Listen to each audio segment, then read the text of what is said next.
Hi, this is Aiden. I hope you're well today. So today I'm going to talk briefly about growth mindset and fixed mindset, what they are, and some examples. So before we get there, let's just briefly address what mindset is. So your mindset is really your mental makeup comprised of your thoughts, your attitude, and your belief systems. I like to think of it more of in a formula of your thought plus emotions equals behavior. So that is really how I comprise mindset. Now, within that, there's two types of mindsets. There's the fixed mindset and the growth mindset. The fixed mindset, in short, is really the belief that our characteristics are inborn, fixed, and unchangeable. So it's really black and white. Whereas a growth mindset is of the belief that our characteristics can be developed and changed through self-development. So there's really gray zones here. It's not just black and white.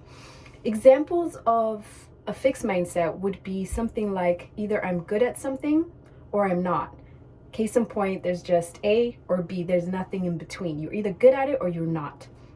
Or another one would be there's no point in trying if I'm going to fail. So in this case, the person has really set themselves up for failure because they've already said that I don't want to try because the only end goal, the result is going to be failure. So this is an example of language of someone who has a fixed mindset. Now, the alternative to this would be the growth mindset narrative, which is if I'm not good at something, I am always going to become better at it through practice. So in this language patterning, what you're seeing is that the person is acknowledging their pain points and areas of development, but equally saying that they can do better and that the key lies in that practice. So there is that gray zone, which is discipline and practice, that's going to get them from point A to point B.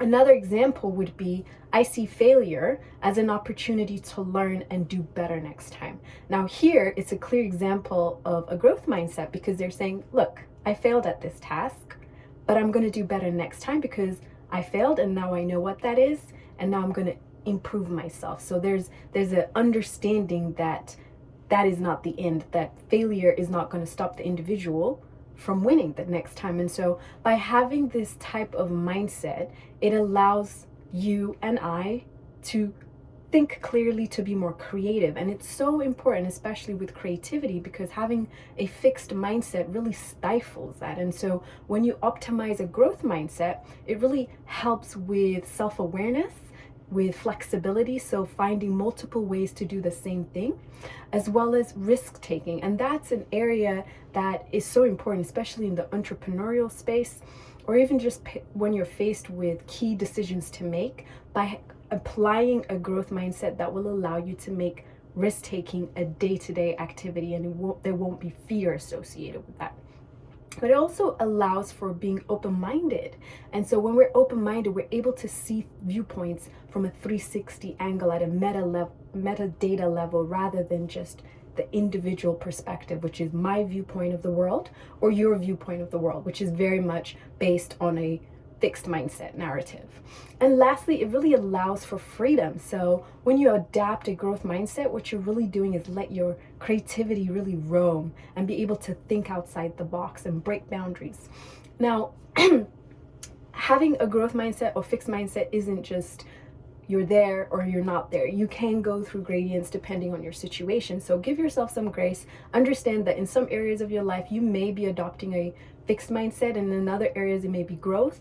And so it's really about that self-awareness to know where you are and where you want to be and how to get there. And so some of the little prompts that could help, for example, would be a journaling exercise that I like to give to my clients. And I'm going to share that with you. And it's really just simple. You ask yourself these 3 questions, which is, who am I? How do people see me? And how do I want to be seen? And if you do this on a daily basis and get that external feedback as well, you'll be able to assess where you are in your characteristics, your beliefs and value systems, and then align them to where you want to go, which is really the growth mindset. And so I love to know what your thoughts are on fixed mindset, growth mindset, and some tools and hacks that you use to really just drive that growth mindset narrative. All right, until next time, mwah.